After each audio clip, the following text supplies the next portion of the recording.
The Shawshank Redemption. In 1947, Andy Dufresne, Tim Robbins, a banker in Maine, is convicted of murdering his wife and her lover, a golf pro. Since the state of Maine has no death penalty, he is given 2 consecutive life sentences and sent to the notoriously harsh Shawshank prison. Andy keeps claiming his innocence, but his cold and calculating demeanor leads everyone to believe he did it. Meanwhile, Ellis Boyd Redding, Morgan Freeman, known as Red, is being interviewed for parole after having spent 20 years at Shawshank for murder. Despite his best efforts and behavior, Red's parole is rejected, which doesn't faze him all that much. Red is then introduced as the local smuggler who can get inmates anything they want within reason. An alarm goes off alerting all prisoners of new arrivals. Red and his friends bet on whichever new fish will have a nervous breakdown during his first night in prison. Red places a huge bet on Andy. During the first night, an overweight newly arrived inmate, nicknamed Fat Ass, breaks down and cries hysterically, allowing Hayworth, William Sadler, to win the bet. However, the celebration is short-lived when the chief guard, Byron Hadley, Clancy Brown, savagely beats up the fat man for not keeping quiet when he is asked to. Meanwhile, Andy remains steadfast and composed. The next morning, the inmates learn that Fat Ass died in the infirmary because the prison doctor had been out for the night. Andy inquires about the man's name only to get put down by Haywood. About a month later, Andy approaches Red, having heard of his talents for finding things. He asks Red to find him a rock hammer, an instrument he claims is necessary for his hobby of rock collecting and sculpting. Red asks a few questions about his intentions, which Andy laughs off. Red agrees to place the order and also warns Andy about the Sisters, a group of prisoners who sexually assaults other prisoners, most importantly their leader Boggs, Mark Ralston, who has a crush on Andy. Though other prisoners consider Andy a really cold fish, Red sees something in Andy and likes him from the start. Red thinks Andy intends to use the hammer to engineer an escape in the future, but when he finally sees the tool's actual size, he understands why Andy laughed and laughs too, putting aside the thought that Andy could ever use it to dig his way out of prison. During the first 2 years of his incarceration, Andy spends most of his time working in the prison laundry or fighting off Boggs and the Sisters. Though he persistently resists and fights them every time, Andy is beaten and raped on a regular basis but keeps quiet about it. When a work detail for tarring the roof of one of the prison's buildings is announced, Red pulls some strings to get Andy and a few of their mutual friends assigned to the job, giving everyone a break from the usual. During the job, Andy overhears Hadley complaining about having to pay taxes for an upcoming inheritance. Drawing from his expertise as a banker, Andy lets Hadley know how he can shelter his money from the IRS by turning it into a one-time gift for his wife. He then offers to assist Hadley in filling out the paperwork in exchange for some cold beers for his fellow inmates while on the tarring job. Hadley first threatens to throw Andy off the roof, but eventually agrees and do provide the working inmates with cold beers before the job is finished. Red remarks that Andy may have engineered the privilege to build favor with the prison guards as much as with his fellow inmates, but he also thinks Andy did it simply to feel normal again. While watching a movie, Andy approaches Red with another unusual demand and asks for the actress Rita Hayworth. Red is surprised by the demand but agrees to place the order. As he exits the theater, Andy once more encounters the Sisters. Although he is able to talk his way out of being raped, he is brutally beaten within an inch of his life, putting him in the infirmary for a month. Boggs spends a week in solitary for the beating. When he comes out, he finds Hadley and his men waiting in his cell. They beat him so badly that he's left unable to walk or eat solid food for the rest of his life and is transferred to a prison hospital upstate. The Sisters move on and never bother Andy again. When Andy gets out of the infirmary, he finds a bunch of rocks for him to sculpt and a giant poster of Rita Hayworth in his cell. Presents from Red and his friends. Warden Samuel Norton, Bob Gunton, hears about how Andy helped Hadley and uses a surprise cell inspection to size Andy up. He finds Andy reading his copy of the Holy Bible and they talk about their favorite verses while the guards are turning the cell upside down looking for illegal possessions. Satisfied with their encounter, the warden leaves and almost forget to give Andy his Bible back. He then encourages Andy to keep reading the Bible, saying that salvation lays within. Andy is later advised that he will now work in the prison library with aging inmate Brooks Hatlin, James Whitmore. The reason for his transfer is made obvious when a prison guard shows up asking Andy for financial advising. Andy sets up a makeshift desk and starts working, providing financial advising to most prison guards and helping them with their income tax returns. Andy also sees an opportunity to expand the prison library. He starts by asking the Maine State Senate for funds. He writes letters every week. His financial support practice is so appreciated that even guards from other prisons, when they visit for inter-prison baseball matches, seek Andy's financial expertise. Even the warden himself has Andy preparing his tax returns. Not long afterwards, Brooks snaps and threatens to kill Haywood in order to avoid being paroled. Andy is able to talk him down. When his friends discuss Brooks' behavior, Red sympathizes with Brooks having obviously become institutionalized. After spending 50 years at Shawshank, he has become essentially conditioned to be a prisoner for the rest of his life and is unable to adapt to the outside world. Red remarks, "These walls are funny. First you hate M, then you get used to M. Enough time passes, you get so you depend on them." Brooks is paroled and goes to live in a halfway house. He is also given a job at a supermarket which he hates. Finding it impossible to adjust to life outside the prison, he eventually commits suicide, leaving the message, "Brooks was here," carved on a wooden beam. After 6 years of writing letters, Andy receives $200 from the state for the library, along with a collection of old books and phonograph records. Though the state senate thinks this will be enough to get Andy to halt his letter-writing campaign, he is undaunted and redoubles his efforts. When the donations of old books and records arrive at the warden's office, Andy finds a copy of Mozart's The Marriage of Figaro among the records. He locks the guard assigned to the warden's office in the bathroom and plays the record over the prison's PA system. The entire prison is soon captivated by the music. Red remarks that the voices of these women made everyone feel free, if only for a brief moment. Outside the office, Norton appears furious at the act of defiance, and orders Andy to turn off the record player. Andy responds by turning up the volume. The warden orders Hadley to break into the office and Andy is sent immediately to solitary confinement for 2 weeks. When he comes out, he finds Hadley and his men waiting in his cell. They beat him so badly that he's left unable to walk or eat solid food for the rest of his life and is transferred to a prison hospital upstate. The sisters move on and never bother Andy again. When Andy gets out of the infirmary, he finds a bunch of rocks for him to sculpt and a giant poster of Rita Hayworth in his cell, presents from Red and his friends. Warden Samuel Norton, Bob Gunton, hears about how Andy helped Hadley and uses a surprise cell inspection to size Andy up. He finds Andy reading his copy of the Holy Bible, and they talk about their favorite verses while the guards are turning the cell upside down looking for illegal possessions. Satisfied with their encounter, the warden leaves and almost forget to give Andy his Bible back. He then encourages Andy to keep reading the Bible, saying that salvation lays within. Andy is later advised that he will now work in the prison library with aging inmate Brooks Hatlin, James Whitmore. The reason for his transfer is made obvious when a prison guard shows up asking Andy for financial advising. Andy sets up a makeshift desk and starts working, providing financial advising to most prison guards and helping them with their income tax returns. Andy also sees an opportunity to expand the prison library. He starts by asking the Maine State Senate for funds. He writes letters every week.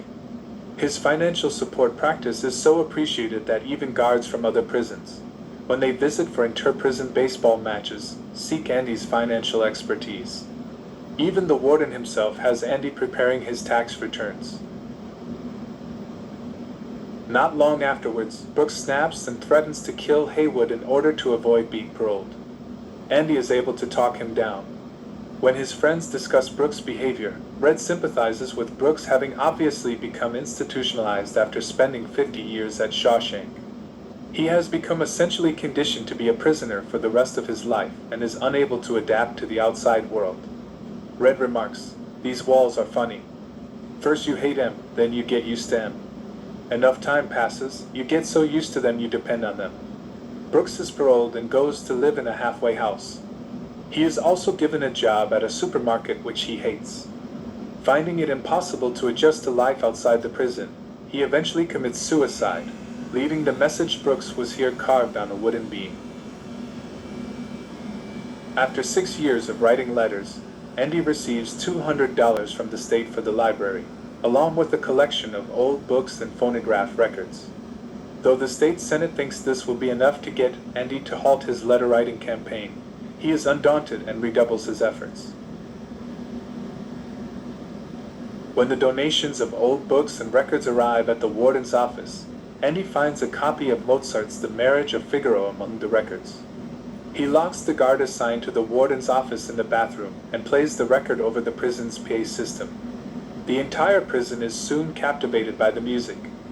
Red remarks that the voices of these women made everyone feel free, if only for a brief moment. Outside the office, Norton appears furious at the act of defiance and orders Andy to turn off the record player. Andy responds by turning up the volume. The warden orders Hadley to break into the office and Andy is sent immediately to solitary confinement for 2 weeks.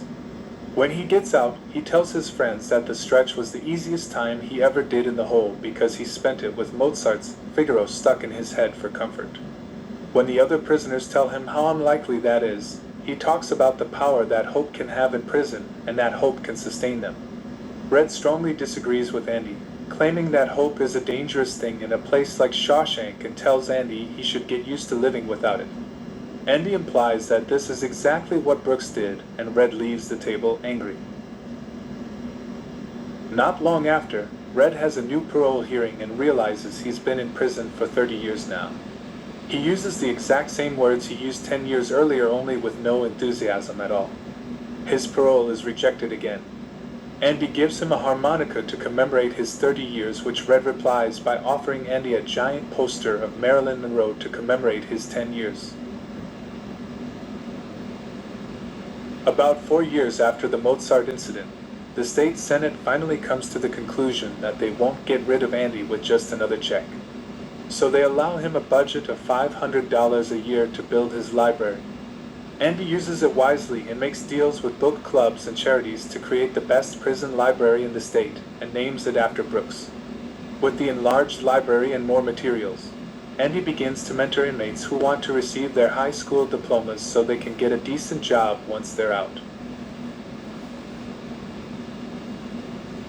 Meanwhile, Warden Norton profits from Andy's knowledge and devises a scheme whereby he puts prison inmates to work on public projects which he wins by outbidding other contractors. Prisoners are cheap labor. Occasionally, he allows other contractors to score projects as long as the bribe is good enough. Andy launders the money by setting up several accounts in several banks, along with several investments, using the fake identity of Randall Stevens, a man who only exists on papers, created by Andy himself through his knowledge of the system and mail-ordered forms.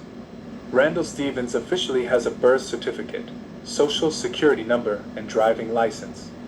Should anyone ever investigate about the scheme, they will chase a man who only exists on paper. Andy shares the details with Red, noting that he had to go to prison to learn how to be a crook. In 1965, a young prisoner named Tommy, Gil Bellows, comes to Shawshank to serve time for breaking and entering. Tommy is easygoing, charismatic, and popular among the other inmates, and is befriended by both Andy and Red. When Tommy explains that he's been going in and out of prison ever since he was 13 years old, Andy suggests that Tommy should consider another line of work besides theft because he seems to be not so good at it. The suggestion really gets to Tommy, and he asks Andy to help him work on earning his high school equivalency diploma. Though Tommy is a good student, he is still frustrated when he takes the exam itself, crumpling it up and tossing it in the trash. Andy retrieves it and sends it in anyway. Tommy asks Red about Andy's case, which Red explains. Upon hearing the story, Tommy is visibly upset. He then tells Andy and read the story of a former cellmate of his from another prison who boasted about killing a man who was a pro golfer at the country club he worked at, along with his lover. The woman's husband, a banker, had gone to prison for those murders. With this new information, Andy, full of hope, meets with the warden, expecting Norton to help him get a new trial with Tommy as a witness.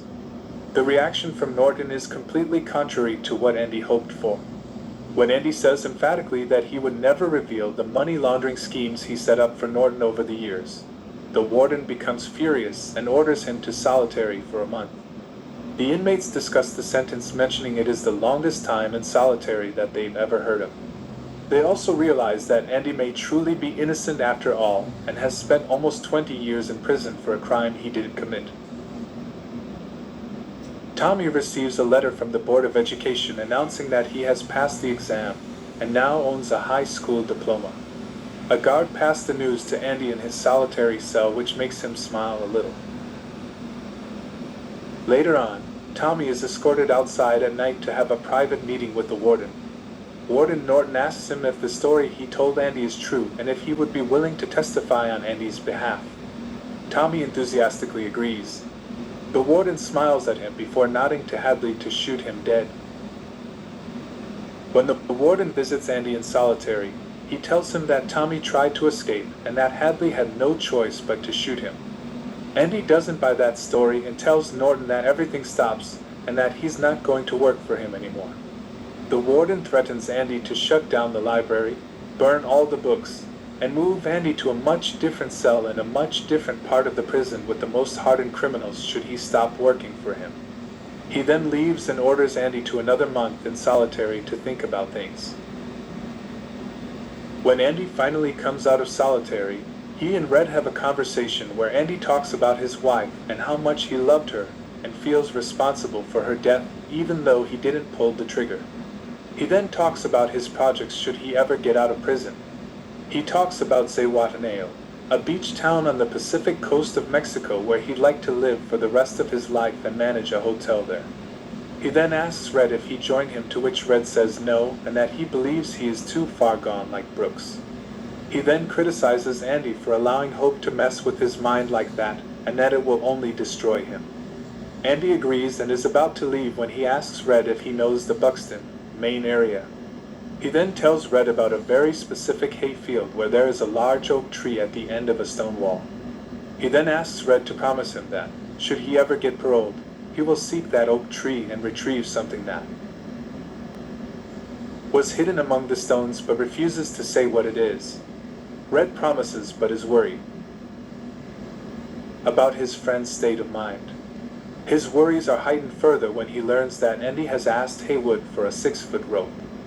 Red believes Andy may have finally reached his breaking point and is about to commit suicide.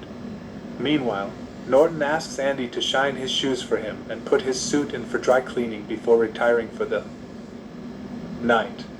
Andy returns to his cell and the guards turn the lights off for the night. Red remarks that it was the longest night of his life. The following morning, Andy has not answered the morning call and is not standing in front of his cell like every morning. The guard yells at Andy for putting him late and walks to his cell expecting to find a seriously sick or dead Andy. At the same time, Norton becomes alarmed when he finds Andy's shoes in his shoebox instead of his own. The alarm then goes off announcing a missing inmate. Norton rushes to Andy's empty cell and demands an explanation. Hadley brings in Red, but Red insists he knows nothing of Andy's plans.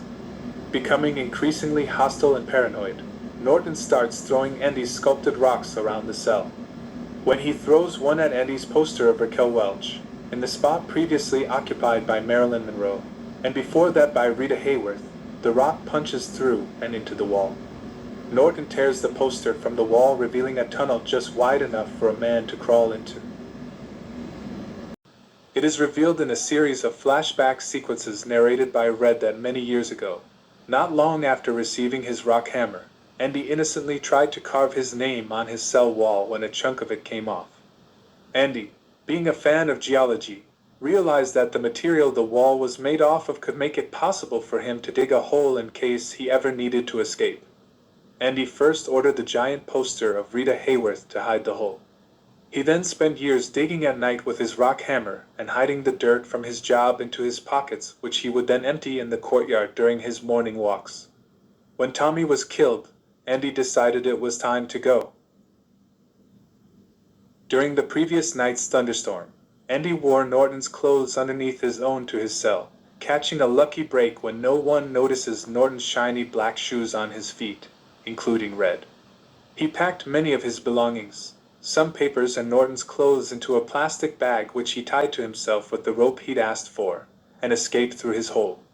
The tunnel he'd excavated led him to a space between two walls of the prison where he found a sewer main line. Using a rock, he hit the sewer line in time several times with the lightning strikes and eventually broke it open. After crawling through 500 yards of the raw sewage contained in the pipe, Andy emerged in a brook outside the walls. A search team later found his prison clothes, a bar of soap and a very worn-out rock hammer. While the warden and Red are discovering Andy's genius escape, Andy walks into the Maine National Bank in Portland, where he had put Norton's money. Using his assumed identity as Randall Stevens, and with all the necessary documentation, he closes the account and walks out with a cashier's check. Before he leaves, he asks them to drop a package in the mail. He continues his visitations to nearly a dozen other local banks, ending up with some $370,000. The package contains Warden Norton's accounting books, which are delivered straight to the Portland Daily Bugle newspaper along with Andy's written confessions and testimony. Not long after, the Maine State Police stormed Shawshank prison along with several reporters to cover the developing story. Hadley is arrested for the murder of Tommy and is taken away by the state police. According to Red, he heard unfounded rumors through the grapevine that Hadley allegedly started crying like a little girl in the back seat of the police squad car while he was being taken away. Seeing Hadley being taken away in a police squad car and the local district attorney entering the prison with several policemen holding a warrant for Norton's arrest, Warden Norton finally opens his safe in his office, which he hadn't touched since Andy escaped, and instead of his books, he finds the Bible he had given Andy with a note to the warden saying that he was right. Salvation did lay within. Norton then opens it to the book of Exodus, and finds that the pages had all been cut out in the shape of Andy's rock hammer. Norton walks back to his desk as the police pound on his door, takes out a small revolver and commits suicide by shooting himself in the head. Red remarks that he wondered if the warden thought, right before pulling the trigger, how Andy could ever have gotten the best of him. Shortly after, Red receives a postcard from Fort Hancock, Texas, with nothing written on it. Red takes it as a sign that Andy made it into Mexico to freedom. Red and his buddies kill time talking about Andy's exploits, with a few embellishments, but Red falls into a sort of depression from missing his friend. At Red's next parole hearing in 1967, he talks to the parole board about how rehabilitated is just a made-up word invented to justify their job. He then explains how much he regrets his actions of the past, not because he's in jail, but because he knows how wrong it was. He then closes by saying that he has to live with that for the rest of his life and asks the board to stop wasting his time and leave him alone. His parole is finally granted. He goes to live and work at the same places that Brooks did, even seeing Brooks' message carved into the wooden beam. He frequently walks by a pawn shop which has several guns in the window. At times, he contemplates trying to get back into prison, feeling that he has no life outside of prison where he has spent most of his adult life. But he remembers the promise he made to Andy. He then reveals that he was not looking at the guns but at the compasses behind the guns, and he bought one. Red follows Andy's instructions, hitchhiking to Buxton and finding the stone wall Andy described. Just as Andy said, there is a large black stone. Underneath is a small box containing a large sum of cash and instructions to come find him in Zihuatanejo. Although he doesn't name the city just in case. He also says he needs somebody, Who can get things? For a project of his. Red suddenly understands all the power of hope and feels exhilarated by the feelings inside of him. After carving a new message in the wooden beam which reads, Brooks was here, so was Red.